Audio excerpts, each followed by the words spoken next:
I'm Tracy Baxter with today's Record Newswatch. A Town of Goshen woman crashed her car early this afternoon after trying to elude police officers. 31-year-old Nicolette Simons was pulled over by Town of Goshen police officers who were attempting to serve a felony forgery warrant near her Phillipsburg Road home. Police say Simons resisted arrest and dragged an officer for a short distance as she sped off. The resulting 15-minute chase involving additional police agencies ended after Simons crashed her silver Infiniti along County Route 12 near Guinea Hill Road in the town of Wawayanda. Police say she had attempted to pass other vehicles when she lost control of her car, flipping it over.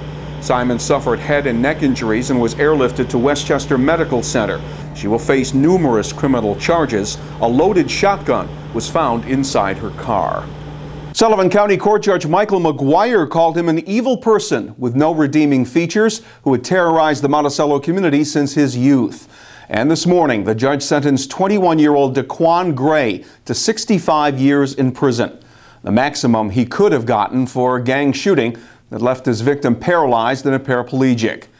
A jury had convicted Gray, a member of the Bloods street gang, on 6 felony charges, including first-degree gang assault, for shooting Christopher Santiago in the neck last August in the courtyard at the Evergreen Housing Complex in Monticello.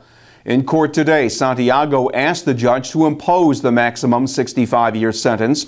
Gray was previously convicted of robbery and assault, and as a teenager, he'd been charged with shooting a man in the back in Monticello. Her police training kicked in. Newburgh City Police Officer Christina Shaluter was able to arrest a man who had attacked her and placed her in a chokehold. Happened early Sunday morning when Officer Shaluter found 32-year-old Ursail Vidals passed out in an idling car parked on a front lawn of a home. When she reached inside to turn off the ignition and take the keys, Vidals reportedly awoke and began choking her. The officer was able to push on his face at a pressure point, breaking free and getting him handcuffed. Vidals is facing charges of assault on a police officer, felony driving while intoxicated, and aggravated unlicensed operation of a motor vehicle. It'll be a major enhancement to the popular walkway over the Hudson. Congressman Maurice Hinchey was on the bridge today to outline the latest details of the elevator project. Bids are expected to be awarded in September for construction of a high-speed 21-story elevator that will connect the city of Poughkeepsie waterfront to the walkway. The project has been funded through a $2.4 million grant from the federal DOT. Additional funds are being raised to improve a pathway leading to the base of the elevator, which will hold up to a dozen people for the 90-second ride. The walkway elevator is due to be completed next spring.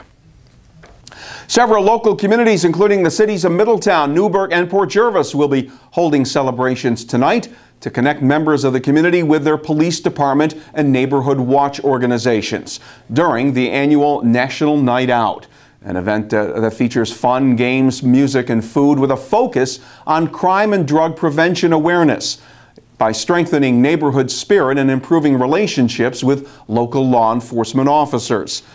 National Night Out involves more than 15,000 communities from all 50 states, with over 37 million people expected to participate tonight. And Sunday's rain might have kept the Ulster County Fair from becoming a record breaker attendance-wise. The 125th edition of the fair attracted about 46,500 people during its 6-day run that ended Sunday. Much better than the past few years, but a little short of fair manager Gary Newkirk's hoped for 50,000 figure. Fair officials say the rain that arrived Sunday dampened that day's attendance, keeping the numbers short of that magic number. And for Bob Walker and Bob Morris, today was their day in Ulster County. Today was proclaimed Bob Walker and Bob Moore's Day by Ulster County Executive Michael Hine in honor of their potentially life-saving efforts while working on a bridge repair job in Shandaken August 2nd. The men, Ulster County Public Works employees, responded to the cries for help from 50-year-old Richard Bennett, who had become trapped for 13 hours underneath his overturned lawn tractor. They freed him and quickly summoned help. Bennett's only injury turned out to be a broken arm. The county executive's proclamation credits the pair for saving Bennett's life. Higher levels of humidity are returning to the region. Wednesday will be partly sunny and more humid with temperatures reaching the upper 80s. Thursday will be partly sunny and humid with a chance of late day thunderstorms and highs again in the 85 to 90 degree range. Get caught up on all that's happening by reading tomorrow's edition of the Times-Herald Record and keep clicking back here at Record Online to stay on top of breaking news. For Record Newswatch, I'm Tracy Baxter.